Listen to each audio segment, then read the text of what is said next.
All right, everybody, welcome. My name is Jacob Sherry, and today we're going to be talking about Morningstar solar charge controllers. I'm joined here today by my colleague, Doug Grubbs.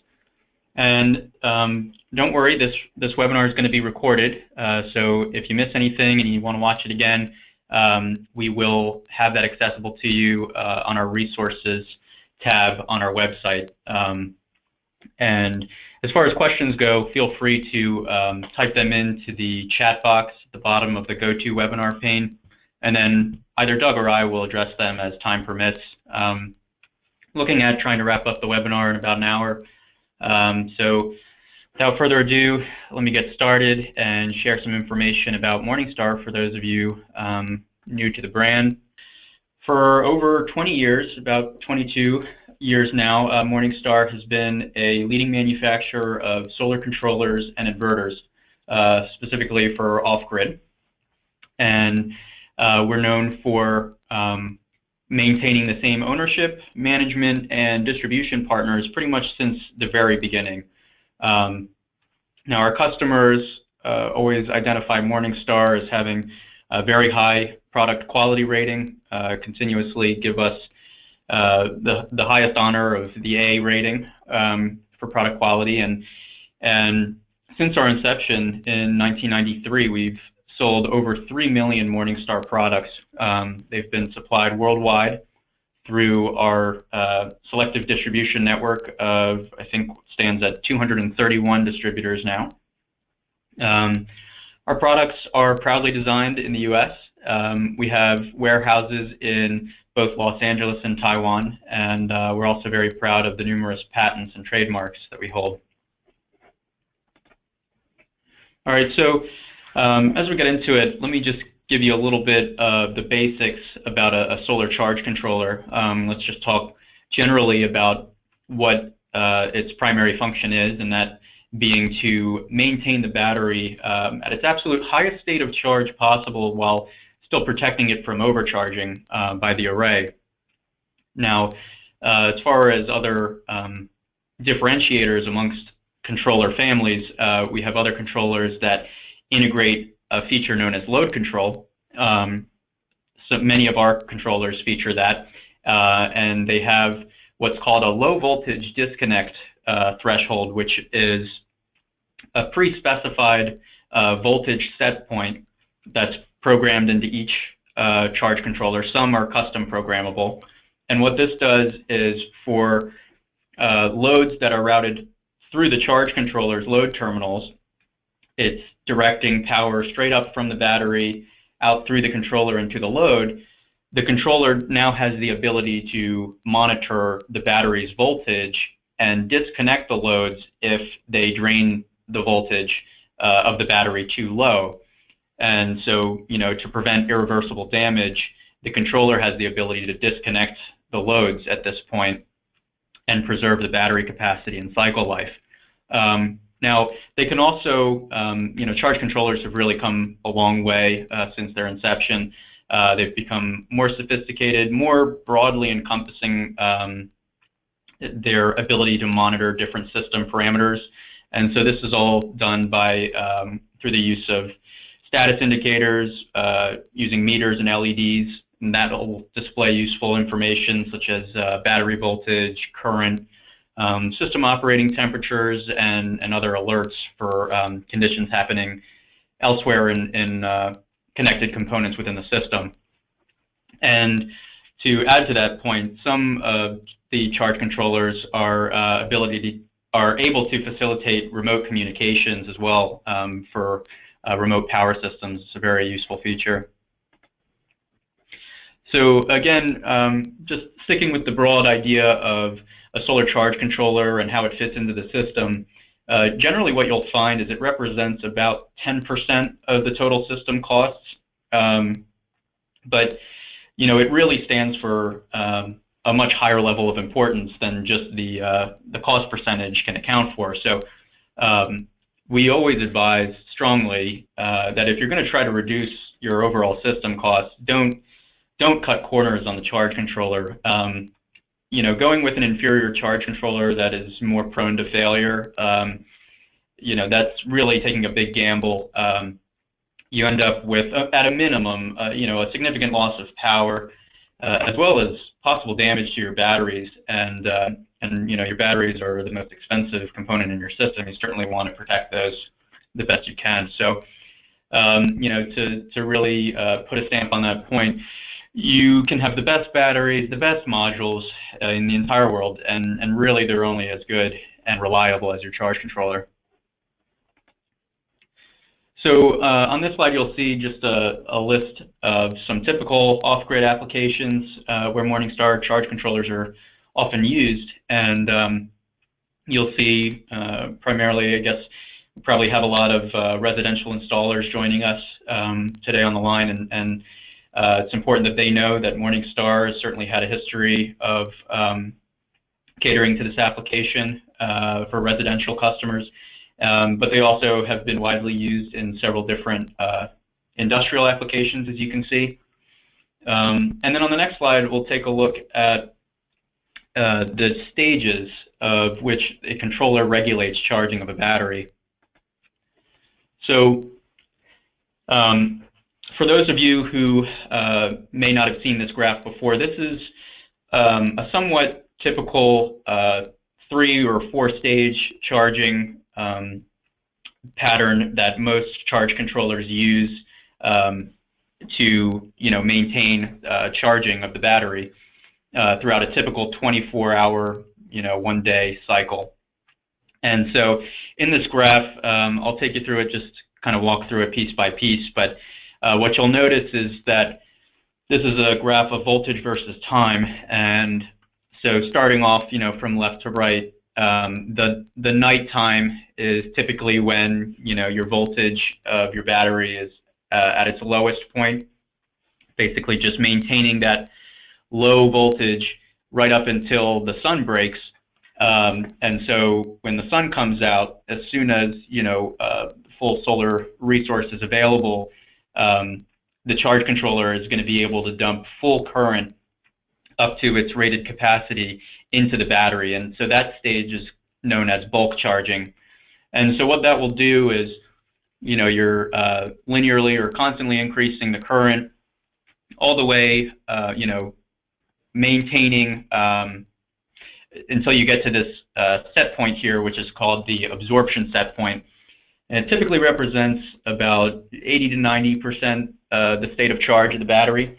And so at that point, just like if you were shooting a fire hose into a water bucket, you can't just go full flow all the time. If you want to achieve, as close to the top of that bucket as possible, you have to start dialing back the current flow. So it's the same idea with a lead-acid battery. When you reach this, 80 to 90% state of charge and the corresponding voltage, you're going to have to start dialing back the current. And so what this aims to do is to find out, as it progresses through what's typically a 1 to 3 hour period of absorption, start to give the batteries less and less current while still maintaining that constant high voltage.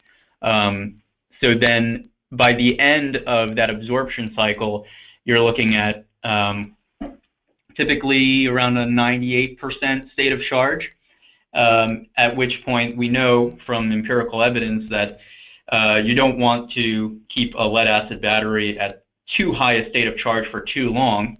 So in an effort to get it to a more comfortable voltage, it will drop down to what's known as the float voltage. And the float voltage is typically representative of about 90% state of charge. And the float voltage is really reducing the current to just a trickle. In fact, many people just refer to it as trickle charging your battery. So that is basically where the battery is comfortable enough to just ride through the rest of the day.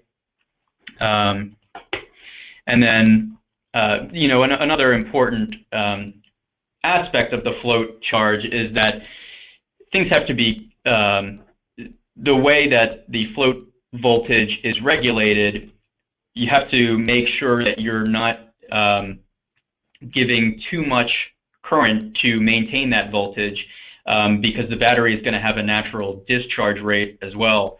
So you want it to be less than that so that your voltage doesn't start to climb and then you become, in danger of overcharging the battery. So those are the three main stages. And then what you'll notice also is this equalized stage, commonly referred to as, the fourth stage of charging. And what that represents is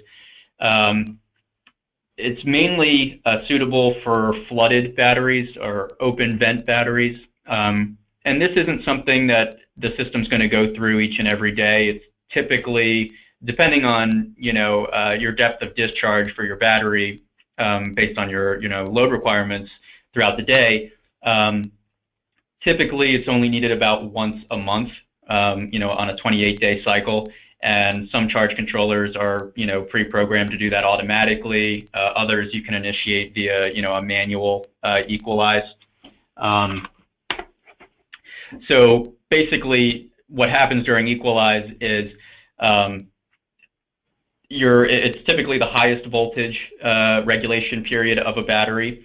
So it's really trying to top it off, get that extra layer on top, and it's distributing, making sure all of the specific gravity of each of the individual battery cells is equally distributed, so that the energy, so that the battery is uniformly distributed with energy storage. And again, like I said, this is mainly for flooded batteries. In most cases, you're not going to want to do that with a sealed or a VRLA, valve-regulated lead-acid battery. Certainly not with gel. That would cause damage to the battery and affect its overall life cycle and capacity. All right. So now that we've kind of gone over the general charging profile, talked about the basics of charge controllers, let's highlight a couple common characteristics that pertain more specifically to Morningstar charge controllers. So just going through a few of these, you'll notice that anybody who's been familiar with having used our product, all of our charge controllers come with a standard 5-year warranty.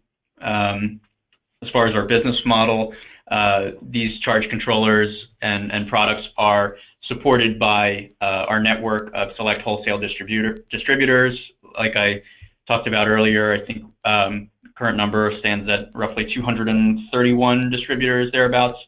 And these distributors are very well educated about our product. They're very well knowledgeable about the solar industry in general, and so they can often take a broader approach to not only helping us maintain inventory, create short lead times for projects and things like that. They can provide, a highly competent level of technical support, as well as a broader assistance with, selecting and integrating our products with other system components for off-grid solar systems. So, they have a good understanding overall, including modules, batteries, accessories. So they're, we really appreciate all the work they do for us. Also to that, I talked about how important the quality standards are for Morningstar, and I want to emphasize that not only are our controllers manufactured in a certified ISO 9001 facility, but I have to say that our director of manufacturing, he's really done an outstanding job. I mean, we're trying to cater to the highest of standards here, and he goes through really tedious processes to tie up every loose end possible, make sure our products are thoroughly inspected and improved under the most strict quality control guidelines. So again, we really appreciate all his hard work as well. Now, as some of you might know, Morningstar controllers are passively cooled, meaning so they have no fans or moving parts. And this is because, we've identified them as a possible point of failure. And so, in the quest to make our product more reliable, that's not something that, we wanted to make any sacrifices for.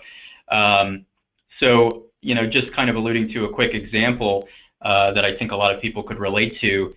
If you've ever looked inside, a computer, your laptop, you've seen the cooling fan, and you've seen all the kinds of dust and debris that it's brought in. And so, that fan is just basically feeding that right into the electronics, and you can guess that that's not good for a computer. Likewise, it wouldn't be good for a charge controller, especially if you want it to last at least 5 years as expected. So in the case where the fan or another cooling part starts to break down or slow down, as they sometimes do, the controller will naturally get hotter. It's dissipating more heat, and the heat is really the enemy of the electrical components in general. So you don't want to shorten the life of the controller or decrease its efficiency. So we've done our best to avoid having to use fans through the proper use of well-built and well-designed heat sinks. Now, also with regards to our operating temperatures, our controllers perform really well through a wide range of temperatures, all the way from well below freezing to well above room temperatures. Typical temperature range you're looking for in our products, minus 40 degrees C, which would be minus 40 degrees Fahrenheit, all the way up to 60 degrees C or 140 degrees Fahrenheit. So it can really operate in some extreme and unforgiving temperatures. And also, the last bullet on this slide pertains to lightning and transient surge protection. That is another feature that you'll find on our charge controllers. Of course, this would offer a degree of protection from nearby lightning. Nothing is going to, protect from a direct lightning strike, but it is important to note that our choice of component, transient voltage suppressors, are all solid state. They don't degrade over time like some other mechanical forms of protection, and they do respond very quickly. You could always, if you were concerned about higher voltage surges, you could always install an external MOV, a metal oxide varistor, if you wanted to, but in most cases, I believe this wouldn't be needed. Okay, so just wrapping up some of the other common characteristics you'll find in our charge controllers. In general, Morningstar really goes above and beyond to make their products easy to integrate with pretty much any other components within a off-grid solar system. So compatibility with almost all types and brands of solar modules, batteries, inverters, other BOS components, not a problem for Morningstar. And Morningstar controllers themselves are very easy to operate and maintain. Many of our customers will testify that you can pretty much set it and forget it. Many other competitors' products require further calibration before you can really commission the system, and that's just time taken away from the end user that could ultimately lead to frustration. So we try to do our best to make it as plug and play as possible. In general, you'll find that our products have a small footprint, and they're very lightweight for their capacity. And another nice feature is that they are field serviceable and that their firmware can be updated on-site in just a few minutes. And they are, of course, compliant with FCC regulations so that you don't get any noise interference caused by the controller. And then also, in terms of scalability, we get questions very often, how many of these can I use in my system without having to worry about, having them all properly synced to follow the exact same charging pattern. Our charge controllers regulate so precisely. They have very tight control loops, and many of them come with the ability to sense voltage remotely as well, directly on the battery terminals, so you're getting a more accurate measurement in real time. There is really no need for a communications link between them. It's a feature that we're very confident in. Also, the last bullet here pertains to the environmental protections associated with Morningstar controllers, and a couple notable ones would be epoxy encapsulation and conformal coating. And I'll show you and tell you a little bit about what each of these ones does for our product. Okay, so first to talk about the epoxy encapsulation. This picture here is a picture of our SunSaver PWM controller. This, of course, has the cover on it. As soon as we take a look under the hood, you'll be able to see the epoxy underneath. And so that epoxy that you'll notice there is that hard black plastic. And that's used to isolate all the electrical components, including the PC board as well.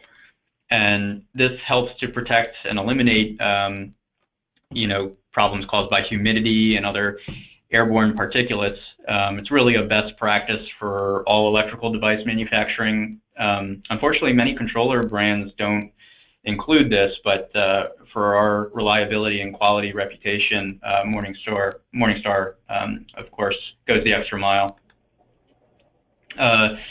So another feature, as I talked about, as I mentioned, is the conformal coating. And you can see here that this spray nozzle here during the assembly process is spraying a fine mist of silicone all across the board, up and down, side to side. So what that does is, it's further protection against, moisture, dust, other contaminants, coating all of the electrical components and the circuit board itself. And also this picture shows you pretty well how precisely mounted all of the surface mount components are. They're all machine assembled very precisely. Many other charge controllers will still do them by hand, and that introduces a whole level of quality variation in terms of, sloppy solder joints, different things that would be more prone to failure over time. This makes it very uniform and consistent quality, very dependable. All right, so now let's just go to the next slide. We'll talk about the different types of controllers that Morningstar manufactures. So some of you may be familiar with the two main classifications of charge controllers, those being the PWM controllers, or pulse width modulating controllers, as well as the MPPT controllers, the maximum power point tracking controllers. So you can see, the different attributes of each. I'll kind of walk you through and just highlight some of the more important things. You'll notice that PWM controllers tend to be smaller. They generally operate close to the battery voltage. That's sort of just due to their natural limiting, their inherent properties limiting the voltage that they can take in from the array. The MPPT controllers, on the other hand, can operate at what's known as the maximum power voltage, which is generally higher than the battery voltage. So MPPT controllers can kind of scrounge for that extra power when the array input voltage is higher. And therefore, you tend to see more and more MPPT usage for installations that employ larger modules or arrays. Those tend to be higher voltage. And the superior performance of the MPPTs over the PWMs is accentuated during cold days, where colder temperatures will cause the voltage on the array to spike, and the MPPTs can basically use that voltage differential and turn that into increased energy harvesting to put into the battery. This could also happen, when the batteries are at a low state of charge, or a low voltage. Any way that that voltage differential is augmented, then MPPTs become very useful to bring that and convert it into additional battery charging. So, it's not to say that MPPT is right for everybody and PWM doesn't have a place anymore. They certainly do, and in some cases, they may make more sense for you. That would ultimately be determined by your module sizes, what your power needs are, and weighing the additional cost of the MPPT controllers, because after all, they can be significantly more expensive than the PWM controllers, giving you that added level of sophistication. So then on the next slide, I'll share some graphs that should help to illustrate the difference between PWM and MPPT. And then we'll start to talk more specifically about Morningstar's version of MPPT, which is called TrackStar. Okay, so on this slide, you'll see two different graphs illustrating, the difference again between PWM and our TrackStar MPPT. The graph on the left represents, it's a typical IV curve, current versus voltage, and then the graph on the right is a PV curve, power versus voltage, both for 12-volt modules. And again, as I was alluding to earlier, there is an inherent property associated with all modules and arrays of a maximum power voltage, where basically that's the operating voltage where you would get the greatest amount of power harvesting from the array.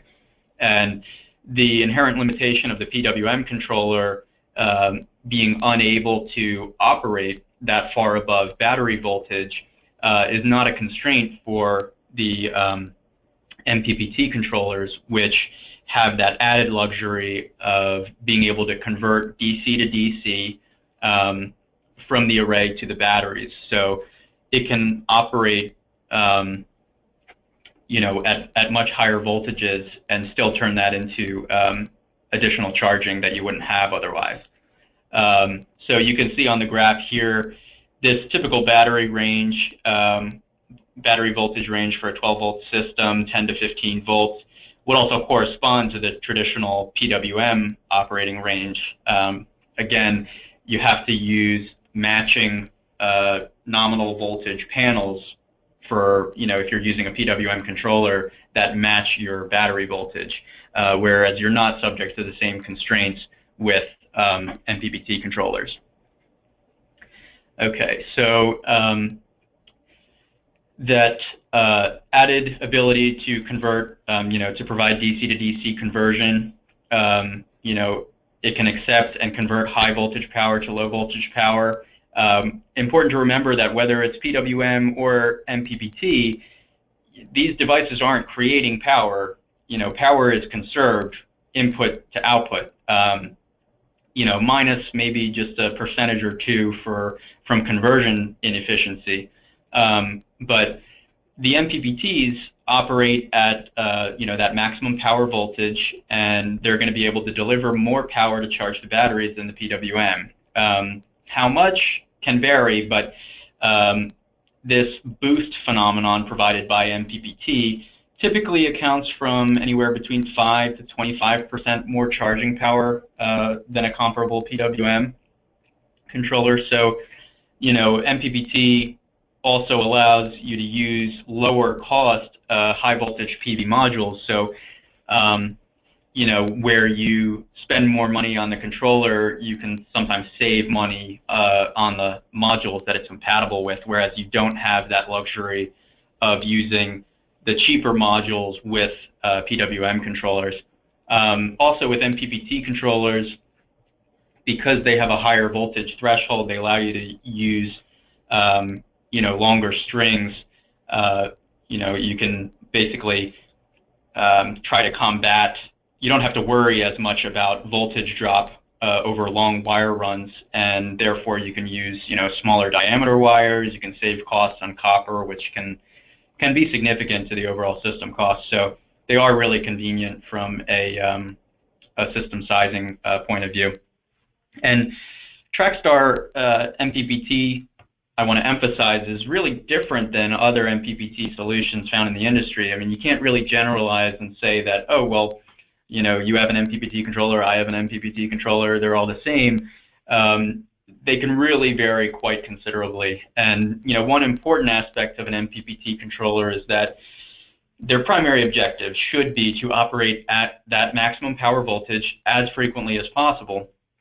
And so to do that, our charge controllers make really fast sweeps of the entire IV curve. Typically, this happens in less than half a second. So it's really quickly, and because it's so quick, it can do so more often. So it sweeps more frequently to better maintain that true maximum power point.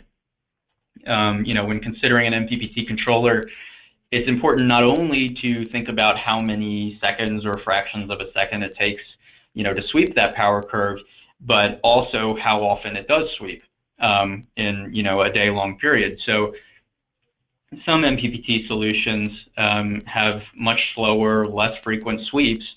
They might take at least a minute to sweep, and then they'll only sweep a few times each day. So, when conditions change in between those sweeping intervals, or even during the sweeps, that's time that you're missing out, that the charge controller, your array, is not operating at its maximum power point, where your charge controller is unable to harvest the most power that the array would be able to put out.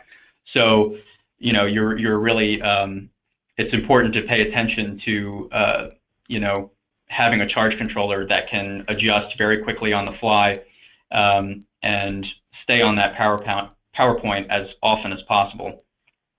Just to give you, some context for that, we've had customers tell us that they use, an MPPT controller from one brand and, had the same exact setup with our, a Trackstar MPPT controller from Morningstar, and they saw a resulting 20% increase using our charge controller in terms of the amount of energy harvested. So even, all things being equal, you can really see that MPPT technology from different brands can differ quite a bit in terms of your overall system performance.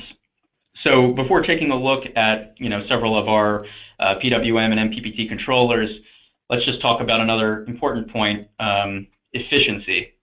So efficiency, it's the ratio of the controller output power to the controller input power from the array. Another way of looking at it, which I think is sometimes more meaningful, how much power is lost by the controller in the form of heat because of these conversion inefficiencies. And you can see how on these MPPT controller graphs, efficiency versus output power, the Morningstar controller is in the graph on the left. It's providing significantly higher efficiency at both low and high output power levels, whereas the controller on the right's efficiency drops off dramatically as soon as the output power levels stray away from the peak efficiency at a lower power. So you can see how the controller on the left again reaches peak efficiency very quickly and remains high throughout virtually all power levels on the graph.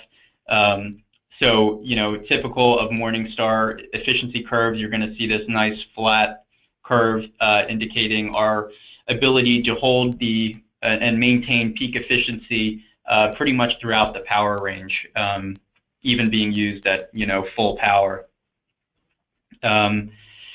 So high efficiency during low power output is important, and lower turn-on power levels. That's really when the batteries would need it the most. So at high efficiency during higher output power periods, it's also important because then you have to ensure that the controller doesn't overheat, and that's when it would be giving off the most heat if you're running it at full speed. So if you're truly buying a charge controller, thinking that I'm going to be able to use this at full power day in and day out. You want to get what you paid for. Having that efficiency at higher power levels really makes a difference. Now, other MPPT brands have been shown to have more than twice the energy loss at these higher output power levels. So, again, not only is power lost, but it's transforming into heat. And as we mentioned before, when the controller gets very hot, that's not good for the longevity of the controller. And so, what you want to pay attention to is when you're looking cross-shopping between different controllers, a manufacturer tells you to use one MPPT controller, and they'll quote you some conversion efficiency, and you need to know, what power output that applies to, what that efficiency was, what output power that efficiency was calculated at. So, how much that efficiency varies at higher output power levels can really be a lot different than what a manufacturer may be upfront and telling you. And for further context, some of you may be familiar with grid-tied installations, and that even a quarter of a percentage point in grid-tied for efficiency can really be a big deal in terms of the overall performance of your system. So here we're talking about variations of 1 to 3 percentage points amongst these off-grid charge controllers, and so this is definitely a bigger deal than people often think it is. So we really try to emphasize, when you go looking at MPPT controllers, you want to make sure that that efficiency is found throughout low, medium, and high output power levels. And again, you might see the numbers 99% and 98% and wonder, oh, well, what's the big difference? What's the big deal? It's not like this is a letter grade on your term paper for your high school history report. It's where that would equate to the same letter grade. This is different. This 98% would indicate that you lost twice as much power in the form of heat as you did with the system that has 99% efficiency. So really, it's all relative. So I urge you to pay attention to that.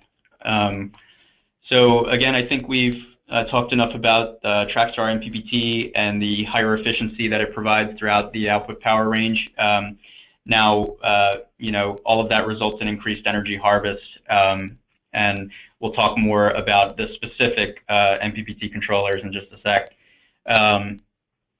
So now there's another interesting point I want to hit on, that being the ability to oversize your array using specifically our Trackstar MPPT charge controllers. We always get a lot of questions about this, so I want to make sure that I address it thoroughly. The part about being able to oversize, that pertains, again, specifically to Morningstar MPPT controllers, and would not pertain to our PWM controllers, or any PWM controller for that matter. Again, with PWM controllers, you have that inherent current limitation where you can exceed the current rating of the charge controller without really potentially damaging the unit. So, with this particular example, I'm going to highlight the SunSaver MPPT, but keep in mind that this is applicable for any of our other MPPT controllers. We have our ProStar MPPT and our TriStar MPPT, as well as the 600-volt TriStar MPPT. So any of those will be able to do the same thing, but for the purposes of this example, we'll use the SunSaver MPPT. Now, in this example, we're going to use a 240-watt module, which exceeds the nominal maximum operating power rating of the SunSaver MPPT, which is limited at roughly 200 watts of maximum harvesting. So the controller is not capable of taking any more than that in terms of turning that into usable harvesting for the battery, but certainly it is not going to be damaged by sizing your array to a larger power requirement than the 200 watts. the charge controller has the ability to just shave off the excess and protect the output of the controller into the battery, so that you don't get more charging than what you're putting in. So basically, the main takeaway point here is that you can size your PV arrays to input power to these MPPT controllers, these Morningstar units, well above what's known as the controller's nominal maximum operating power, that rating, without damaging the unit. It's not going to void the warranty. Again, these charge controllers were designed with this power shaving ability in mind. You're not going to exceed the output current rating by oversizing the input, so you don't have to worry about that. It's just going to limit it to 100% of the rated current rating on the output, and no matter what you put on the input, it's gonna keep it to that. Now, you can also read more about this oversizing phenomenon in a white paper that we have available. That link at the bottom of the screen here gives you the link to that white paper. I encourage you to read it. Very important feature that I think goes understated. Now, just bear in mind that whether you oversize your arrays or not, you do have to adhere to the additional operating guidelines in the Morningstar manual. Most importantly would be the open circuit voltage rating. Whether it's PWM or MPPT, you don't want to ever exceed that rating, because that will damage the charge controller. And then, just kind of taking a look at how this oversizing is represented in a graphical view, let's take a look on the next slide. So this graph illustrates the output power levels of a SunSaver MPPT, and comparing a 200 watt module represented by the dark blue line, and then the 240 watt module on top. And this is a clear sunny day, standard test conditions, maximum power available. If you're using that 240 watt module, although the power being delivered to the battery is again limited to that maximum of 200 watts of harvesting, the red area at the top of the production curve represents the power lost. Okay, so that's what it's trimming off. Now, it's still harvesting more power than the 200 watt module, because the 200 watt module cuts off here. So the area between the two curves, as seen in the green, is twice the amount of what's included in the red. So overall, you're looking at an increase of 12.5% more energy available to charge your batteries than you would have with the 200 watt module. Okay, so that's sunny day conditions, ideal. Now let's take a look at what happens when you have intermittent sun and clouds. Again, using the same two modules, 200 watt and 240 watt respectively. Now, on these days, you're really not going to have to do too much power shaving. As you see, the light blue portions above that red line indicate the amount of energy that's shaved off from the 240 watt module, and overall that accounts for less than 1% of the total energy harvested. So you're still, but almost all of the excess power that you're getting over the 200. So all of this green, all of this light blue area that's still below the red line but above the 200 watt curve is going into the battery. So you're getting all of that additional charging. So again, it is beneficial to oversize in these scenarios, and regardless of the weather conditions, the temperature conditions, you can see the benefit. So now let's just take a look at some of Morningstar's PWM and MPPT controllers in particular. We'll just go through the list of the PWM controllers from left to right, largest to smallest. We have the TriStar, the ProStar, the SunSaver, And then in the middle here we have our SunSaver Duo. That's one of my favorites. It's often used for boats, RVs, and mobile applications.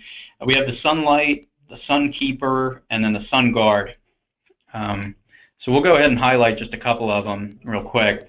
So the SunSaver, ideal for telecom and oil and gas. That's really the main defining feature or characteristic of this charge controller is that it has Class 1 Division 2 rating, so it can be used in areas with flammable chemicals, and therefore it's often used for oil, again, oil and gas remote sites. The oil and gas companies like to use it to power, electrical devices, meters, any kind of process control equipment. They find it very useful in that regard. And again, this controller is very easy to carry. Its footprint very reasonable, only 6 inches long, and weighs half a pound. And with the TriStar here, another PWM controller we have on the larger side, it supports 3 different types of operating modes, those being solar charging, load control, and diversion control. They can also be used with a variety of different inputs, not only solar, but wind and hydro inputs as well.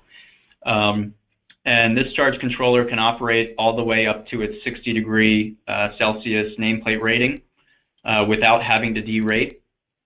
A lot of the other charge controllers will, quote a maximum temperature for its performance, but really when it gets above room temperature conditions or exceeds 40 degrees Celsius, it'll start to dial back the current. Ours can go full speed all the way up to the very end.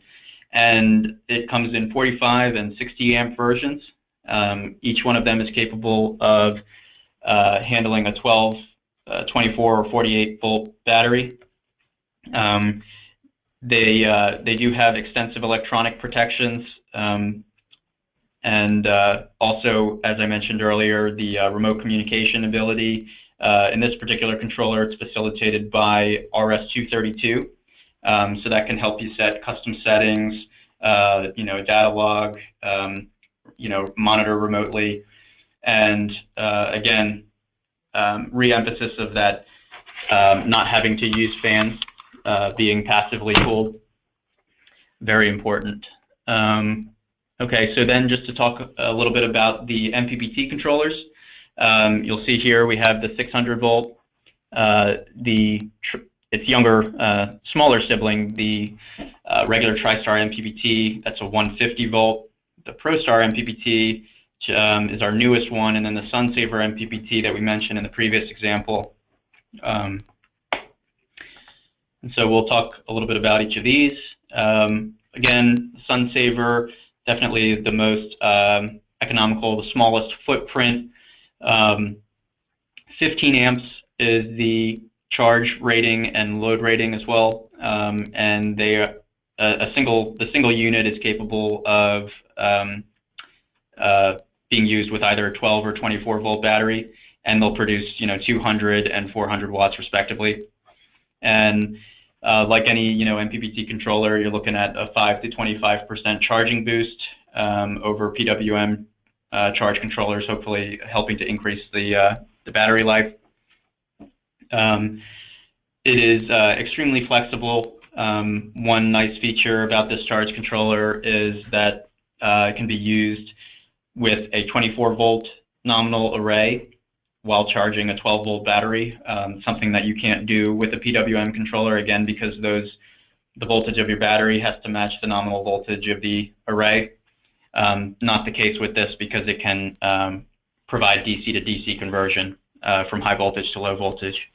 And again, we mentioned before that it will reduce power losses in long wire run systems, and the peak efficiency of this charge controller is 97.5. Really quite impressive. It's not quite as high as some of the larger MPPT controllers, but very remarkable for its small footprint.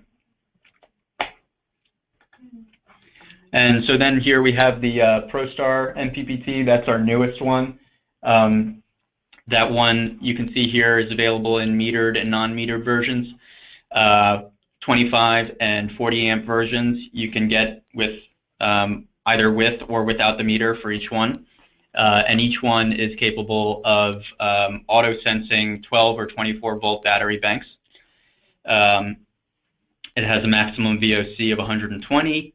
Its operating temperature is, again, very common, that minus 40 to 60 degrees C. And the peak efficiency of this charge controller is 98%, very good. To highlight something that I think is really unique about this product, the meter interface is, I want to say, revolutionary, because it allows you to program directly from the controller, which is not something that we've had available in any of our other controllers yet.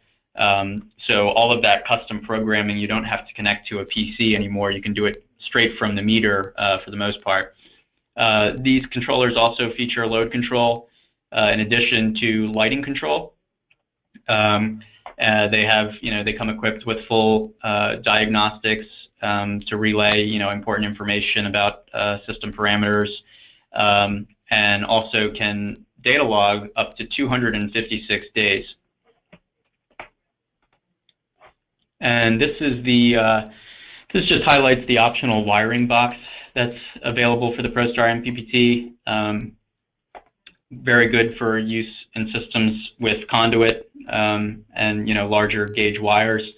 You have 3/4 by 1 inch knockouts sandwiched between two 1/2 by 3/4 inch knockouts on the bottom, and then you have another 1/2 by 3/4 inch knockout on each of the sides. The material of this is the same as the casing for the regular charge controller. It's that high strength Lexan polycarbonate material, very durable, very well built. And then here, just to touch on the TriStar MPPT, this one's available in 30 amp, 45 amp, and 60 amp current ratings, and each one of those, again, is capable of 12 to 48 volt battery banks, and can handle a open circuit voltage up to 150. And the peak efficiency for this is really, really quite impressive. The 99% makes it amongst the highest, if not the highest, in the industry. It's got extensive networking and communications abilities as well. Same metering and data logging that you'll find on the other products in the TriStar family. And it also has that lightning and transient surge protection that we talked about earlier. And then this is our flagship, the 600 volt version of that TriStar MPPT controller. Again, this was originally, pure off-grid for either, PV, wind, or hydro inputs.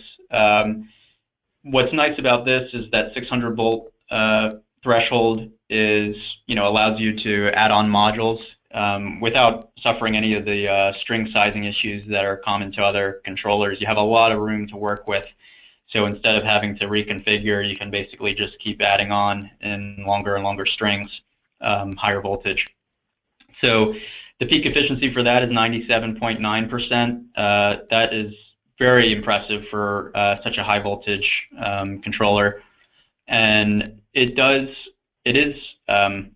the default settings are configured for a 48 volt battery, but you can actually custom program it to do 24, 36, 60, and then it also will sweep the curve very fast like the rest of our MPPT controllers. But this one in particular makes use of an extremely advanced internal processor. It helps it to do it in less than 1/4 of a second. And then it does have extensive networking and communications capabilities, including built-in Ethernet, which is a nice feature.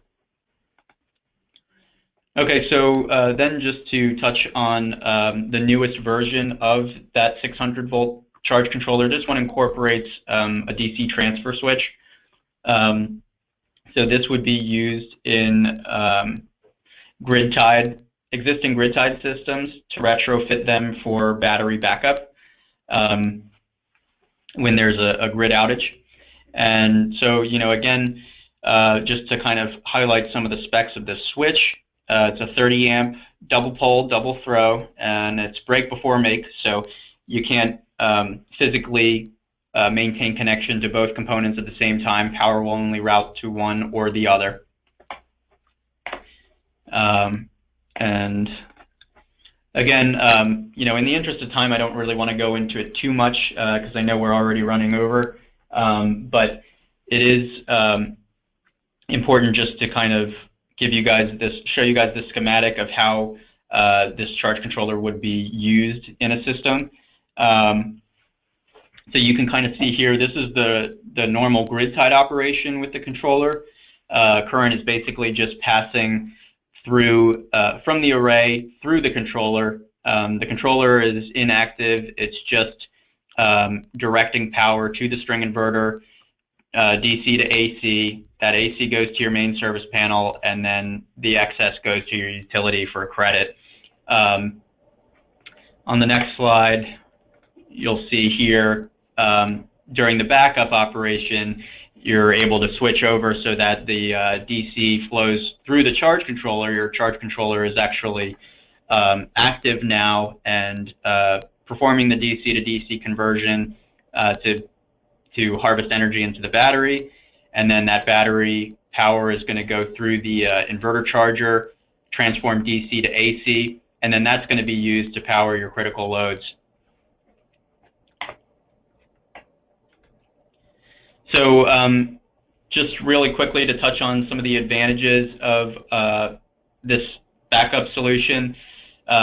Relative to other methods you might know about, you're not subject to the same sizing constraints with this system. So especially the choice of your choice and size of your inverter charger and your battery capacity completely independent from anything relating to grid tie, because they're on completely separate power paths. They're completely isolated modes of activity or modes of operation. So you don't have to worry about sizing one according to the other and kind of creating a domino effect. Every bit that you size this system, you're sizing it for your load capacity and nothing else. So you're getting what you pay for. And again, you get that extremely efficient charging, that 4-stage charging, typical of any of our charge controllers. That's going to help you maintain as close to 100% of that battery state of charge. It's extremely scalable. You can make do with a lot less power than you think you would need because your battery bank is kept at a higher state of charge, therefore more power is available to you.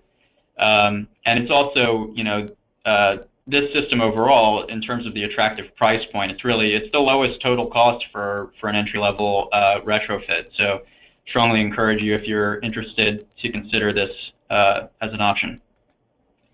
So then here, this is just a application matrix that shows you what each of our controllers is commonly used in, those types of applications. Of course, there's going to be exceptions. We try not to pigeonhole one use exclusively for any one particular charge controller, but just make sure that you adhere to the operating manuals for each controller, and then any recommendations pertinent to that application as well. So lastly, this slide, this just shows the controller accessories. If you happen to go to our support site, you can type in the word accessory into the search bar, and then a link will come up, and it will be this chart. The chart will show you which one is compatible with each product. And so I think that's probably a good place to stop the bulk of the presentation. We'll go ahead and take questions in our Q&A now. Go ahead and turn it over to Doug. Let me take a look at some of the questions that came in. Okay, let's see here. Hang on one second, Doug.